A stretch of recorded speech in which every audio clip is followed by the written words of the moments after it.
Olá, queridos, estamos juntos outra vez para nós buscarmos ao nosso Deus e dizer para Ele o quanto Ele é bom e quanto a sua misericórdia dura para sempre. Nós, com a Bíblia aberta, podemos entender um pouco mais da vontade do Senhor, do desejo dEle de nos fazer seus filhos e transformar a nossa vida.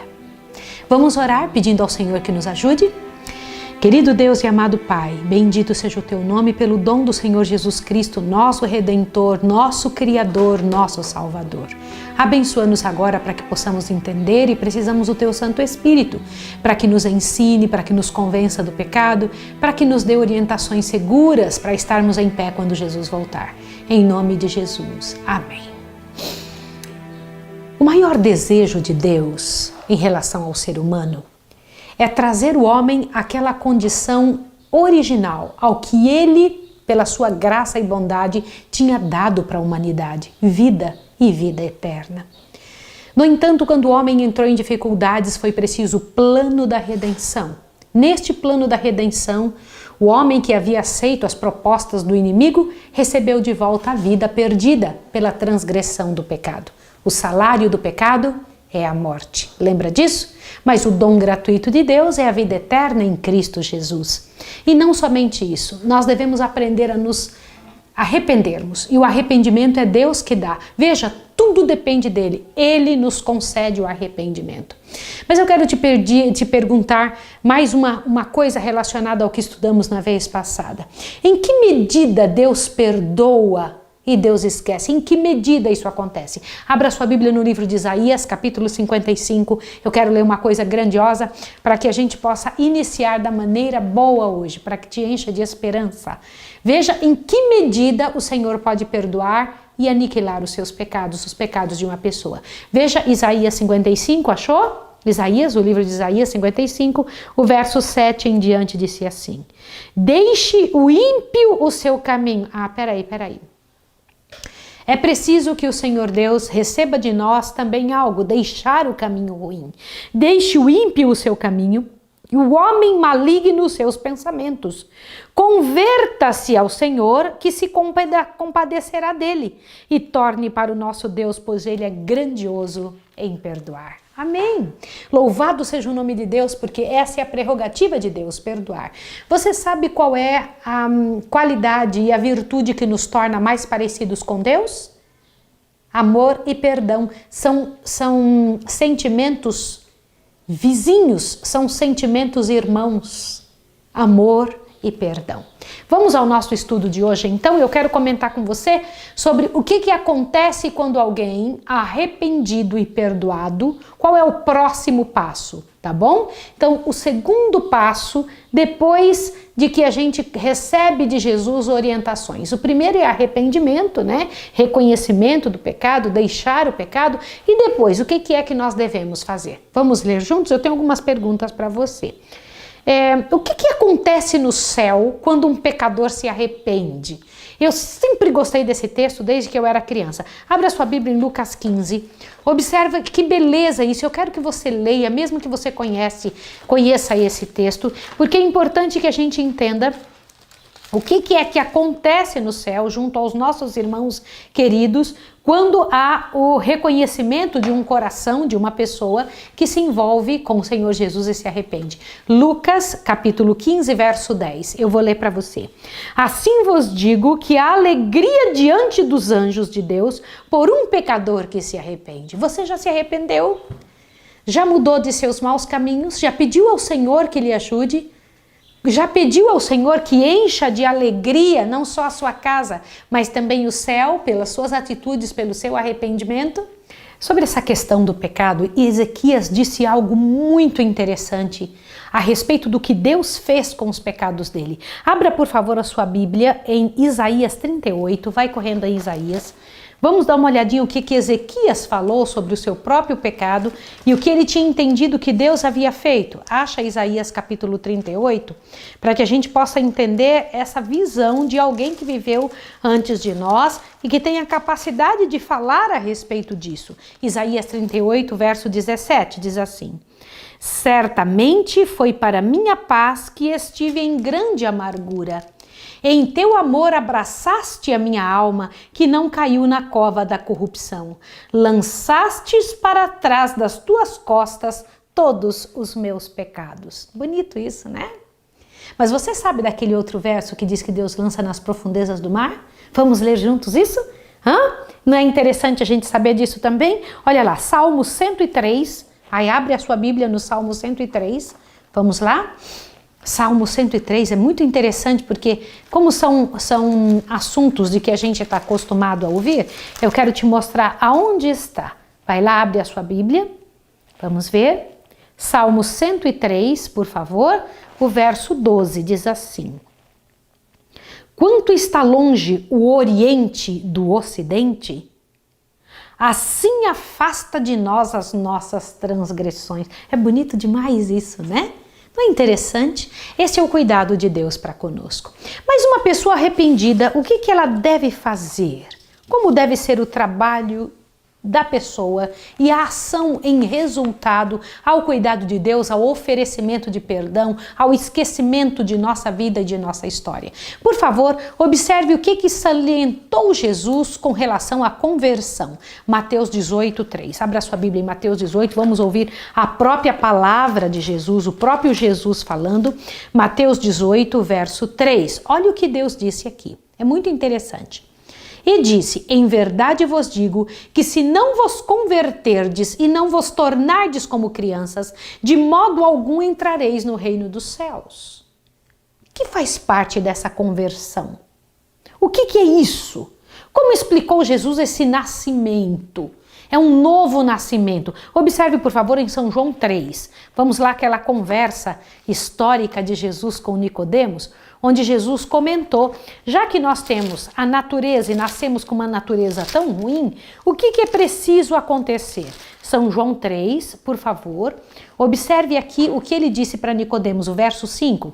Jesus respondeu, em verdade te digo, que aquele que não nascer da água e do Espírito não pode entrar no reino dos céus. Peraí.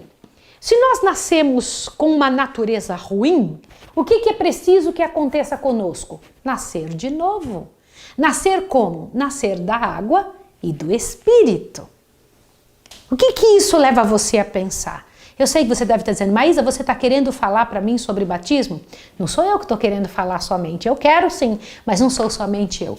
É a palavra de Deus. Jesus comentou isso com Nicodemos, que era preciso nascer de novo. Por quê? Porque o nosso primeiro nascimento é um inferno, é um problema, é um desastre. Nós nascemos com um pendor para o mal, com um desejo de fazer o que não presta. Por isso que precisamos da bênção do Senhor, precisamos nascer outra vez. Agora, como é que isso acontece, tá? Com que comparou e ilustrou ele este assunto? São João 3,8. Dá uma olhadinha o que ele diz. O vento sopra onde quer e ouves a sua voz, mas não sabes de onde vem nem para onde vai. Assim é todo aquele que é nascido do Espírito, ele não se manda. Quem manda nele é o próprio Deus. Imagine que você, se quiser viver, vai ter que deixar o Senhor Deus tomar conta das tuas emoções, Deus dirigindo os seus sentimentos, Deus dirigindo os teus negócios, Deus dirigindo a sua mente, Deus dirigindo os teus estudos, Deus dando orientações claras e seguras para a tua história pessoal. Você gostaria disso? Acha que isso seria interessante? Se é alguém que te ama muito, você deixaria essa pessoa guiar você? Pois Deus ama você mais do que qualquer outro ser. Outra pergunta. Que mudança ocorre na conversão ou no novo nascimento? O que acontece? Por favor, dê uma olhadinha em Efésios capítulo 2, verso 5. O livro de Efésios de novo. Você percebeu que a gente usa bastante o livro de Efésios? Notou? Porque Efésios consiste num livro muito interessante, é um livro cheio de informações poderosas para quem precisa entender o que Deus quer. Efésios 2, verso 5, diz assim, estando nós ainda mortos em nossos delitos, nos vivificou juntamente com Cristo. Pela graça sois salvos. Somos vivificados, transformados. Mas qual é a prova desta morte para a vida? Porque então estávamos em morte e agora então passamos para a vida. Somos vivificados. Mas qual é a prova disso?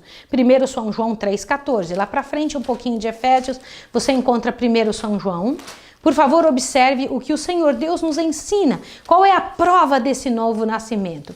1 João 3, verso 14. Nós sabemos que já passamos da morte para a vida porque amamos os irmãos. Quem não ama, permanece na morte. Deixa eu te fazer uma pergunta. Qual é o seu sentimento para com as pessoas ao teu redor? Com aqueles que estão errados? Qual é o seu reconhecimento, a sua emoção, seu sentimento para com as pessoas que não merecem? É disso que Jesus está falando? Qual a característica principal de Jesus? Amar o que não merece. Cuidar de quem não... as pessoas que não querem saber dele. Isso é muito sério. E isso é o que acontece no coração de quem recebe conversão, de quem realmente recebeu a Jesus, não é? Quem recebeu de seu Espírito.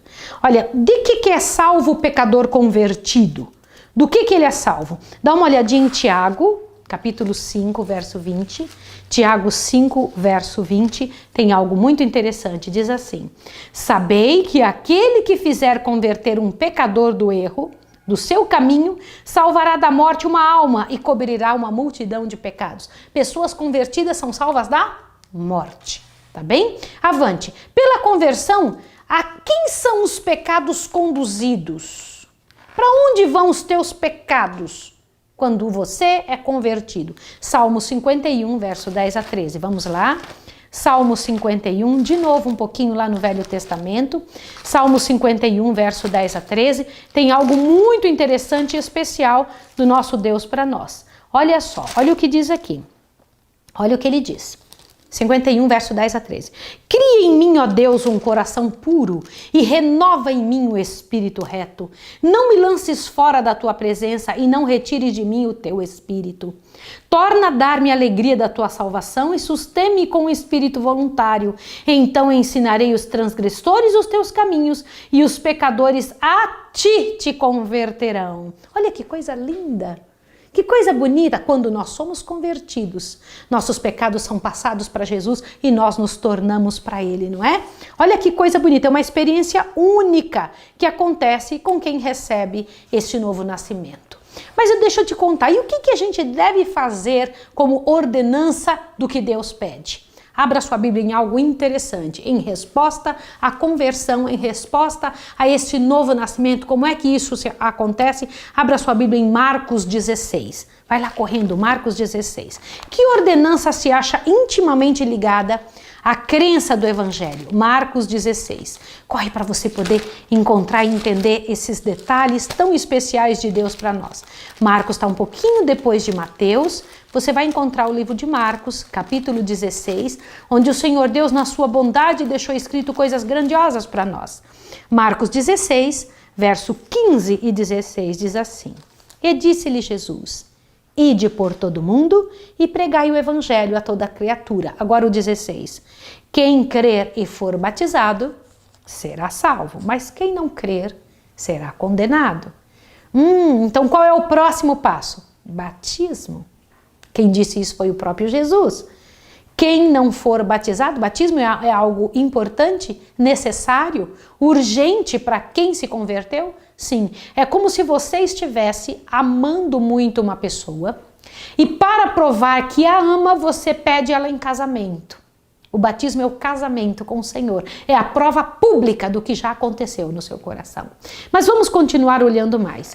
Quem ligou o apóstolo São Pedro com o batismo em sua pregação no dia do Pentecostes? Dá uma olhadinha o que foi que Pedro fez uma comparação. Atos 2, verso 38. Vamos lá? Vamos dar uma olhadinha aqui que Pedro ligou o batismo quando ele falou sobre isso lá no Pentecostes. Atos 2, dá uma olhadinha por favor. Verso 38, olha o que diz aqui, vamos ouvir. Disse-lhe Pedro: arrependei-vos e cada um de vós seja batizado em nome de Jesus para perdão dos pecados e recebereis o dom do Espírito Santo. Interessante isso. Pedro ligou as coisas meio junto. Uma coisa sem a outra não funciona. Eu vou continuar te dizendo. Uma coisa sem a outra não funciona. Agora veja. Por que meio são lavados os nossos pecados? Por que meio? Apocalipse 1:5. Dê uma olhadinha que coisa interessante. Por que meio são lavados os nossos pecados? Apocalipse, lavados, pensa em água. Imagine isso, Apocalipse 1, verso 5. Olha só para que você veja, Apocalipse 1, verso 5. Diz assim: e da parte de Jesus Cristo, que é a fiel testemunha, o primogênito dos mortos, o príncipe dos reis da terra, aquele que nos ama e em seu sangue nos lavou dos nossos pecados. Olha só, quem foi que nos lavou dos nossos pecados? Jesus, louvado seja o nome de Deus. E em nome de quem são batizados os crentes? Mateus 28, verso 19. Abre lá sua Bíblia em Mateus 28. E eu queria pedir a você, por favor, não deixe que ninguém te engane. Aceite o que está escrito na Bíblia, peça ao Senhor Deus conversão para esse sentido, implore ao Senhor para que Deus lhe ajude, para que você seja e receba estas informações e seja convertido. Mateus 28, verso 19 diz assim: portanto, ide e fazei discípulos de todos os povos, batizando-os em nome do Pai, do Filho e do Espírito Santo. Amém. É assim que nós devemos pedir a Deus que Ele trabalhe conosco em nome desses três poderes que estão no céu. Agora, quando são batizados em Cristo, de que se revestem os crentes? Quando uma pessoa é batizada, ela é revestida do quê? Abra sua Bíblia em Gálatas 3, 27. Olha que coisa bonita agora. Vamos para Gálatas. É um livro que a gente usa bastante, não é? Gálatas 3, verso 27 diz: pois todos vós que fostes batizados em Cristo, vos revestistes de Cristo. Então, quando somos batizados, somos revestidos de Cristo. Que coisa bonita. Mas agora vamos entender uma coisa. Que representa o batismo para os que se batizam em Cristo? Romanos 6, 3. Gente, isso aqui vocês vão gostar muito. Vamos ver. Romanos 6, verso 3, em resposta à nossa pergunta, diz assim: ou não sabeis que todos quanto fomos batizados em Cristo Jesus, fomos batizados na sua morte? O que isso representa? Quando Jesus morreu e então ressurgiu, a pessoa que é batizada é como se tivesse morrido e então ressuscita uma nova criatura. Entendeu isso? Este batismo é a mesma coisa, representa a mesma coisa que aconteceu com Jesus à hora de sua morte. Entende? Não é interessante isso? Avante, olha bem. O batismo é uma ordenança evangélica em comemoração da morte, sepultamento e ressurreição de Cristo.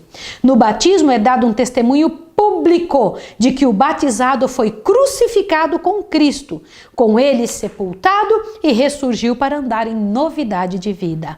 Só um meio de batismo pode representar devidamente esses fatos da vida, e é o batismo por imersão, o modo seguido por Cristo e pela igreja primitiva. Você sabia que só tem um jeito de se batizar? Deus chama isso de sepultamento, por isso que você entra dentro da água e sai dali como se tivesse morrido e levantado, tá? Como assim? De que jeito foi que Jesus foi batizado? Isso é muito importante. Jesus foi batizado de que maneira? Vai lá em Mateus 3:13. Vamos juntos, abra sua Bíblia em Mateus capítulo 3. Vamos juntos. Se você encontrar o livro de Mateus, vai entender a forma como Jesus foi batizado. Mateus 3, verso 13. Eu quero ler isso para que você entenda a seriedade disso daqui. Olha só, presta atenção. Então veio Jesus da Galileia para ter com João junto ao Jordão, para ser batizado com ele. Olha só, mas João tentava dissuadi-lo dizendo: eu preciso ser batizado, por ti, e vens tu a mim? Mas Jesus lhe respondeu: deixa por agora, pois assim nos convém cumprir toda a justiça. Então João consentiu. Assim que Jesus foi batizado, saiu logo da água. Se saiu da água é porque estava dentro. Batismo significa imersão, é para colocar a pessoa dentro. Então não é jogar uma água na cabeça, compreende? E Jesus tinha com que idade ao ser batizado? Jesus só reconhece batismo de pessoas adultas, porque é para arrependimento dos pecados. É preciso haver conversão, é preciso haver reconhecimento de sua culpa. É preciso entender que vai haver uma ligação entre aquela pessoa e Deus. Então uma criancinha não tem esse tipo de conhecimento, não tem esse tipo de noção, ela não entende isso. Você entende como isso é sério? Agora, que maravilhoso acontecimento se seguiu ao batismo de Cristo. Presta atenção que assim que Jesus foi batizado, aconteceu uma coisa. Mateus 3, 16 e 17. Observe isso daqui. Assim que Jesus foi batizado, saiu logo da água. Nesse instante, abriram-se os céus e viu o Espírito de Deus descendo como pomba e pousando sobre ele. E uma voz do céu disse: este é o meu filho amado, em quem tenho prazer, em quem me comprazo. Pera um pouquinho. Quer dizer que houve algo especial no céu também, quando Jesus foi batizado? Sim.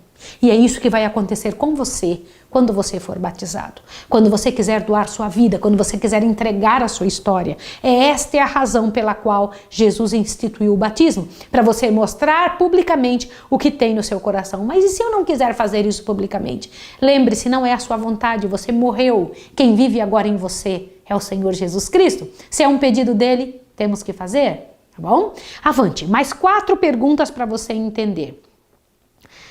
Para batizar o eunuco, aonde Felipe o levou? Dá uma olhadinha o que diz em Atos 8, vai lá em Atos, observe isso daqui para você ver que antigamente os batismos não acontecia do jeito que acontece hoje os batismos de algumas igrejas, que é uma aspersão ou batismo pelos mortos ou coisas nesse tipo, tá? Sempre o batismo quando Jesus foi batizado, quando João Batista batizava, ou mesmo quando os discípulos faziam, era desta forma igual a de Jesus. Observe isso em Atos 8:38, observe isto, olhe bem. Vou ler a partir do verso 36. Indo eles a caminho, chegaram a um lugar onde havia água. E o eunuco perguntou: vê, aqui há água, o que impede que eu seja batizado? Respondeu Felipe: é lícito se crês de todo o coração. Disse ele: creio que Jesus Cristo é o Filho de Deus. O 38 agora. Mandou parar o carro e desceram ambos à água, tanto Felipe quanto o eunuco, e o batizou. Então foi dentro da água igual a Jesus. Tá claro para você? Você entende a seriedade disso? Agora veja que coisa interessante a próxima pergunta. Veja só. Ao ouvir Filipe, de que maneira deu o povo de Samaria testemunho público de sua fé? As pessoas, quando ouviram Filipe, deram testemunho de sua fé de que maneira? Atos 8:12. Dá uma olhadinha aqui, Atos 8, verso 12, observe. Mas como crescem em Filipe, que lhe pregava acerca do reino de Deus e do nome de Jesus Cristo, batizavam-se tanto homens quanto mulheres. É uma prova interessante do cuidado de Deus, do tratamento dele conosco e do que nós estamos sentindo e que gostaríamos que as outras pessoas soubessem. Quando a gente ama muito, a gente quer que as outras pessoas conheçam esse amor e tenham ciência desse amor. Depois de ter sido unido com Cristo, na semelhança de sua morte e na ressurreição, o que o crente deve fazer? Depois de batizado, vai lá em Colossenses 3, verso 1. Olha, estes livros pequenos, lá no finalzinho da Bíblia, estas partes tão especiais da palavra de Deus, encerram lições tremendas. Veja o que está escrito em Colossenses. O que devemos fazer depois de sermos batizados, depois da conversão, depois da entrega a Cristo? Observe Colossenses 3, verso 1. Olha só o que Deus ensina aqui. Observa. Portanto, se fostes ressuscitados com Cristo, buscai as coisas que são de cima, onde Cristo está assentado à destra de Deus. Pensai nas coisas que são de cima e não nas coisas que são da carne, pois morreste e vossa vida está oculta com Cristo em Deus. Amém! Louvado seja o nome de Deus. Então, quais são os passos? Arrependimento, que é Deus que dá, pedir perdão e confissão, né? Confessar os pecados, pedir que o Espírito Santo nos faça convencer dos pecados e da malignidade dos pecados, mudança de vida, transformação de nossa história. O que gostava já não vou gostar mais, eu sei que eu não devo viver da mesma maneira que vivia antes, e também pedir ao Senhor que o ajude a andar em novidade de vida, pensando nas coisas que são do alto, não nas coisas que são desta terra. Vamos orar juntos? Então, nesse estudo de hoje sobre o novo nascimento, o seu coração se enche de esperança e o meu também. E quero receber você como irmão do Senhor Jesus Cristo, irmão no reino do Senhor. Vamos orar? Querido Deus e amado Pai, obrigada, Senhor, por nos dar a oportunidade de nascermos de novo e vivermos em novidade de vida. Abraça profundamente essa pessoa que está nos ouvindo, em nome de Jesus. Amém. Deus abençoe você. Até o próximo estudo.